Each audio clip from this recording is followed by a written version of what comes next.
আমাদেরকে নিয়ে যদি আপনারা সেই 2019-20 সালের হাসি ঠাট্টাগুলো দেখেন, তখন সেই স্ক্রিনশটগুলো আপনাদেরকে মনে করায় দিবে যে আসলে আমাদেরকে নিয়ে মানুষ কি বলতো। এবং সেই হাসি ঠাট্টা থেকে আজকে বাংলাদেশে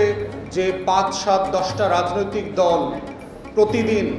দিনে এবং রাতে জনমত তৈরি করে, সম্মতি উৎপাদন করে, বাংলাদেশের রাজনীতিতে বয়ান তৈরি করছে, বাংলাদেশের আগামী বাংলাদেশ 2 গড়বার যে দায় ও দরদের রাজনীতির কথা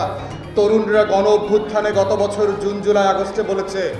সেই একই কথাগুলো গত 5 বছর থেকে রাস্তায় রাস্তায় আমরা চিৎকার করে করে বাংলাদেশের মানুষকে বলেছি। আমরাই প্রথম বাংলাদেশের সেকেন্ড রিপাবলিকের আইডিয়াটাকে রাস্তায় নিয়ে গেছি এবং সাকসেসফুলি বলার চেষ্টা করেছি যে কেন the first Republic has been dead and dusted, যে বাংলাদেশের 71-এর ঘোষণাপত্রের আলোকে যে রাষ্ট্র গড়বার আকাঙ্ক্ষা ছিল, সেই রাষ্ট্র গঠন প্রক্রিয়াটা কেন ব্যর্থ হয়েছে এবং সাকসেসফুলি ব্যর্থ হয়েছে under the leadership of the Sheikh dynasty. Sheikh পরিবারের নেতৃত্বেই বাংলাদেশ রাষ্ট্রের দ্বিতীয় রিপাবলিক গড়বার সূচনার বাস্তবতা তৈরি হয়েছে, কারণ তারা প্রথম রাষ্ট্রটাকে ধ্বংস করে দিয়ে পালিয়ে তার রাজদরবারে চলে গেছে।